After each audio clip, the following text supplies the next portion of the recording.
इसलिए यही बात जैसे ना गुड्डी जड़ी ना वो पेचा वो चली जा रहा है, कोई कटता नहीं पिया कोई। अच्छा। हाँ। तो अब बात यह है कि खान साहब इधर भी चलाते हैं उधर भी चलाते हैं, जैसे पार्टी को चला रहे हैं। पार्टी को चला रहे हैं ऐसे कि कुछ बातों पे एक बयान दे देते हैं, उसी बात पे किसी के आगे और बयान दे देते हैं।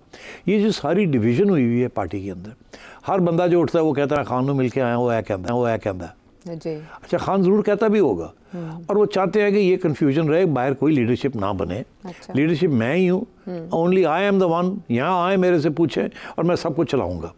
अच्छा, इसीलिए अब जब उनको मरवत के बारे में पूछा गया आज हाँ। तो उन्होंने जवाब ही नहीं दिया, कहने लगे हाँ मैं फिर जवाब दूंगा किसी वक्त। हाँ। यही कहा ना पंजोता साहब उनके कानों में उसी वक्त कुछ कहना शुरू हो गया। अच्छा, अब वो चुप रखी। हाँ, अब पंजोता जो है इनका वकील है, तकड़ा बंदा है और वो बड़ा लॉयलिस्ट है, मगर पंजोता एक बात कह रहा है और नहीं, पंजोता ने बैरिस्टर साहब जो है गौहर वो कुछ और बात कह रहे हैं। वो कहते हैं कि मरवत को हमने नहीं निकाला। पंजोता कहता है हमने निकाल दिया। हाँ। अब खान क्या कहता है? खान ने उनको भी और इधर भी कोई ऐसी बात नहीं की होगी। उन्होंने कहा अगर सर उन्हें कटन की बड़ी ज़रूरत है, हाँ तो जी हम इशू कर लगे, हाँ हूँ।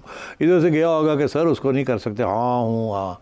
तो खान इज प्लेइंग, वो किसी को ना निकालेगा, एक्सेप्ट करने के लिए हर एक को तैयार होगा एक्सेप्ट परहैप्स।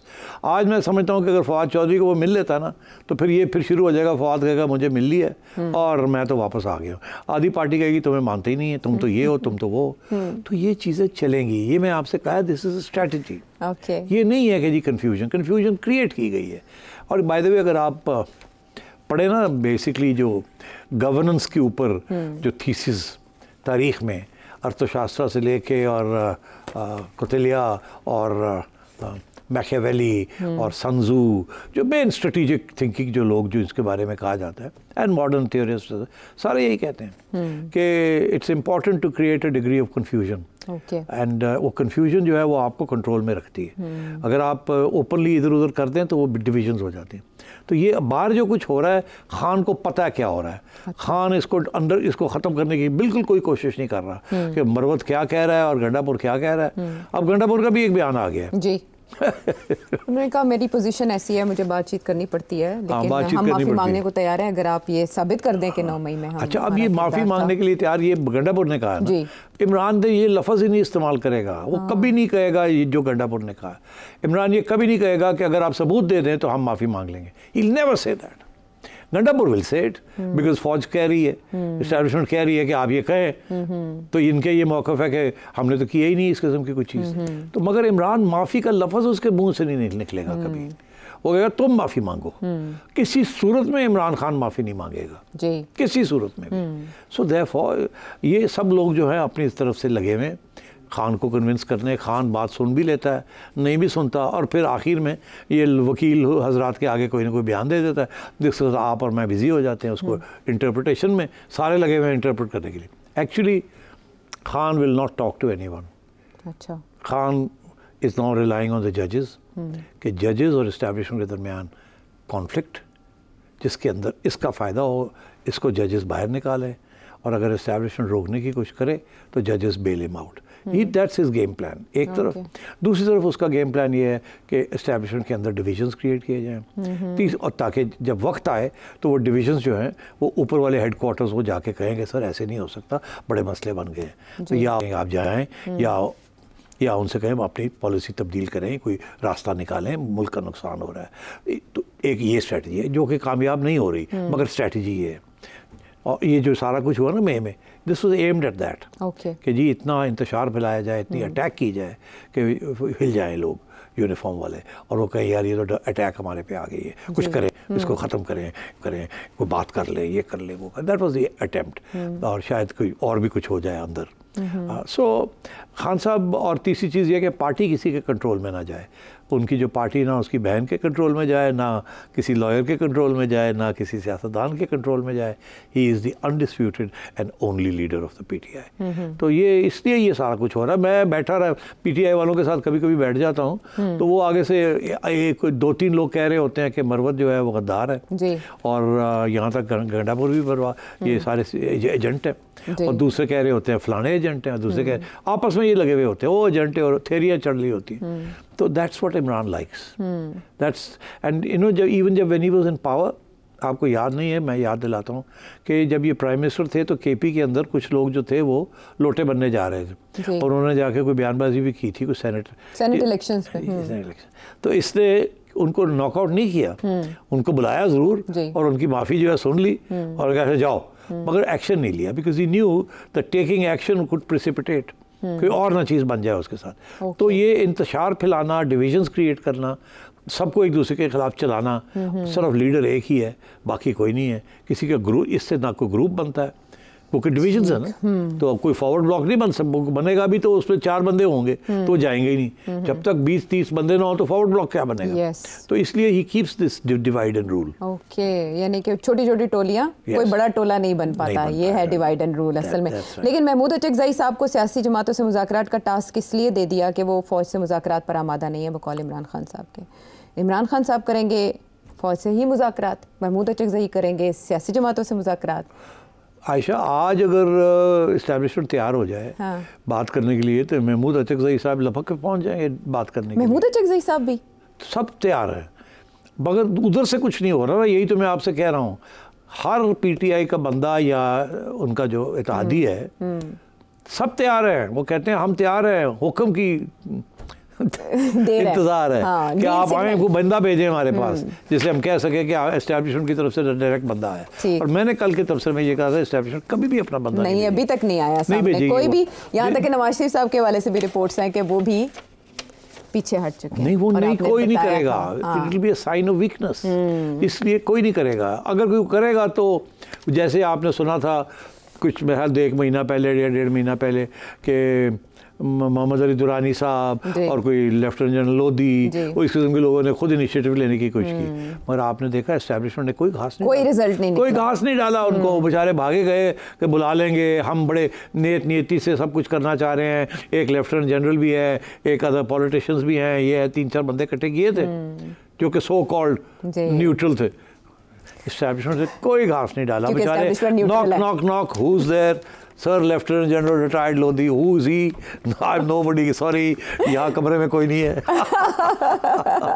नंबर अनब्लॉक किया लेकिन रिस्पॉन्ड नहीं कर रहा, ठीक है, सुन रहे हैं सब कुछ, जवाब नहीं मिलेगा, नहीं मिलेगा। और 3 फेज अगर हो चुके हैं तो फिर वो इस बात की गवाह है कि वहाँ से अभी फिलहाल कोई जवाब देने का इरादा नहीं है, और यही है साफ जवाब। वापस आते हैं ब्रेक के बाद। शो में एक बार फिर खुशामदीद। सिर्फ सब आपके व्यूअर्स सिर्फ सवाल नहीं करते, सवाल बहुत अच्छे उसलूब के साथ भी करते हैं, दिलचस्प उसलूब के साथ। आपको देखने वाले भी काफ़ी ज़हीन हैं। इस बात का अंदाज़ा आपको आमिर अहमद साहब के सवाल से होगा जो कनाडा से कुछ जानना चाह रहे हैं।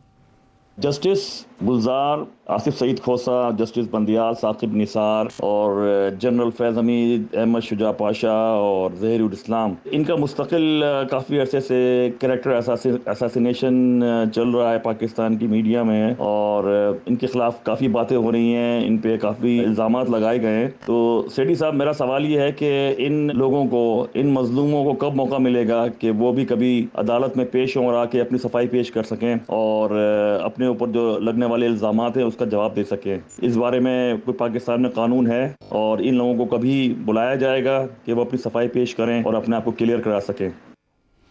जी हाँ, बड़ा अच्छा सवाल है, मगर जवाब बहुत मुख्तसर है कि नहीं, इनको नहीं बुलाया जाएगा।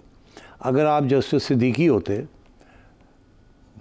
जैसे उनको बुलाया गया था और उनके ऊपर सुप्रीम जुडिशल काउंसिल ने भी पूरी कार्रवाई की, उनको सस्पेंड कर दिया, उनकी पेंशन्स ख़त्म कर दी क्योंकि उन्होंने के बारे में और जनरल फैज़ के बारे में कोई बातें कर दी थी, तो उनका तो हिसाब हो गया।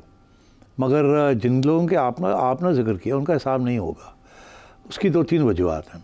एक तो ये है कि आज तक इस्टेब्लिशमेंट ने अपने लोगों के ऊपर हिसाब नहीं किया, उनको प्रोटेक्ट करते हैं। उसकी वजह यह है कि फ़िक्र ये होता है कि कल को हम ना उस कटहरे में खड़े हों और हमारे ऊपर भी ना एहतसाब हो जाए, तो इसलिए किसी अपने बंदे के ऊपर, खा वो करीब भी हो या ना करीब हो, उसके ऊपर कोई एक्शन नहीं लिया जाता। आज आप ख़ुद ही कह रहे हैं कि जी बातें खुली हो रही हैं सोशल मीडिया के ऊपर, मगर क्या ex chief justice Saqib Nisar को कटहरे में खड़ा किया जाएगा? नहीं। वो एक दफ़ा बुलाया था उनको किसी चीज़ में, उन्होंने एक बेबयान स्टेटमेंट भेज दिया, वो खुद नहीं गए। इसी तरीके के साथ जनरल फैज़ को बुलाया जाता है, वो खुद नहीं जाते, तो अदालतें चुप करके बैठ जाती हैं। बड़ी गरज रही हैं आजकल, मगर उनको खुद नहीं बुलाएंगे कि अगर नहीं आएंगे तो कंटेम्प्ट में हो जाएगा, उनके बयान ले लेते हैं, हाँ चलो जी वकील ने आके बयान दे दिया। इसी तरीके के साथ इतना कुछ हो चुका है, मगर क्या इस्टेब्लिशमेंट के अंदर कोई अपने बारे में, अपने लोगों के बारे में अकाउंटेबिलिटी हुई है? नहीं। मैं यहाँ तक आपको कहूँगा कि मीडिया को ये कहा जाता है आजकल के ज़माने में कि जनरल बाजवा के ऊपर तनकीद मत करें, ज़रा हाथ हौली रखो। अब फिर क्यों ये कहा जाता है ये तो आप बेहतर समझ सकते हैं, मैं तो इसके ऊपर तबसरा नहीं करूँगा, क्योंकि मुझे भी कहा गया कि जनरल बाजवा के ऊपर ना करें आप। मगर फिर भी हम लगे रहते हैं, कुछ ना कुछ करते रहते हैं, नई बातें निकलती रहती हैं, मगर क्या किसी किस्म का एहतसाब होगा? आज अगर इमरान खान पावर में आ जाता है, वो भी नहीं करेगा। आजकल तो गरज रहा है ना जनरल बाजवा के ख़िलाफ़, और जनरल आजकल के आर्मी चीफ के ख़िलाफ़, मगर क्या कल को अगर ये पावर में आता है कि कुछ करेगा? नो। एक तो ये करना नहीं चाहेगा, दूसरा ये इसको करने को ही नहीं देगा। इसलिए जजेस एक दूसरे को की अकाउंटेबिलिटी नहीं करते, फ़ौजी एक दूसरे की अकाउंटेबिलिटी नहीं। अलबत्ता ब्यूरोक्रेट्स जो हैं वो कर लेते हैं, बिकॉज उनके रूल्स हैं और वो वहाँ एक दूसरे के इतना डिफेंड नहीं करते, और ज़रा ये होता है कि सस्पेंड कर देते हैं या रिटायर कर देते हैं, और रिटायरमेंट भी बड़ी कम होती है, सस्पेंशन होती है थोड़ी देर के लिए या खोडे लाइन लगा देते हैं, इससे ज़्यादा कुछ नहीं होता। आज तक सुना आपने किसी सीनियर ब्यूरोक्रेट के ख़िलाफ़ ब्यूरोक्रेसी ने कोई केस किया हो और उनको कटहरे में खड़ा किया हो और उनको पकड़ के उल्टा टांग दिया हो? नो। तो ये एक रियासत के इदारे जो हैं ऐसे ही चलते हैं। वो और मुल्क हैं जहाँ रियासत के इदारे अपने अंदर भी अकाउंटेबिलिटी करते हैं, मगर बड़े रेयर केसेस हैं। हमें ये कहा जाता है कि इन इदारों के अंदर सेल्फ अकाउंटेबल प्रोसीजर्स हैं, कि उनको अर्ली रिटायरमेंट कर दी जाती है या कोर्ट मार्शल कर दिया जाता है एंड सो ऑन। मगर आपने कभी सुना है कोई एनी बिग केस जहाँ सीरियस इश्यूज जो हैं पब्लिक में आए हों कि जी 4 जनरल्स से उन्होंने मिसयूज़ किए फंड्स जो थे उनके पास? ये मुशर्रफ के ज़माने की बात है, और उनके साथ क्या हुआ और क्या नहीं हुआ, कुछ नहीं। इंटरनल इंक्वायरी हुई, उनको रिटायर कर दिया गया, उनका घर जाओ, पेंशन भी साथ दे दी, और मेरा ख्याल है 2-3 प्लॉट्स भी साथ दे दिए कि ये भी ले जाएं, चुप करके बैठो वहाँ, एंड सो ऑन। तो that's the way it is unfortunately. अलबत्ता बाकी सारी सिविल सोसाइटी के अंदर हम एक दूसरे के गले पड़े रहते हैं और हमें इनकरेज किया जाता है कि हम एक दूसरे को नंगा करें, जिसके साथ सारे नंगे हो जाते हैं, मीडिया भी नंगा हो जाता है, पॉलिटिशियंस भी हो जाते हैं, सारे ही हो जाते हैं। तो दैट्स हाउ द रियासत जो है वो अपने आप को प्रोटेक्ट करके रखती है, और जो रियासत के बाहर जो लोग हैं, जो सिविल सोसाइटी है, वो अपने आप को सारा वक्त कॉन्स्टेंटली अंडरमाइन करती रहती है। And I think that's how this imbalance is created where the state is above all accountability. तो ये आपने जो पूछा है, बिल्कुल नहीं, कोई अकाउंटेबिलिटी नहीं होगी। नवाज शरीफ साहब आए, वो नहीं अकाउंटेबिलिटी कर सके, जिनको एक दफ़ा नहीं 2 दफ़ा निकाला, अब तीसरी दफ़ा भी निकाल दिया गया है, निकाल दिया गया था। और तो इसलिए खान साहब भी कोई अकाउंटेबिलिटी नहीं करेंगे। वो उस वक्त यही एडवाइस दी जाती है कि सर लेट इट बी। अलबत्ता हाँ, पॉलिटिशियंस को आपने अंदर करना है, 100 दफ़ा करें। किसी ब्यूरोक्रेट को निकालना है तो चले उसको शंट आउट कर देते हैं, अर्ली रिटायरमेंट, वो भी नहीं, अर्ली रिटायरमेंट भी नहीं, खुदे लाइन लगा देते हैं, OSD बना देते हैं, nothing more than this, they protect their own. So therefore unfortunately ये एक बहुत बड़ी खामी है हमारी रियासत के ढांचे के अंदर कि कोई अकाउंटेबिलिटी, रियासत के इदारों के लोगों की कोई अकाउंटेबिलिटी नहीं होती।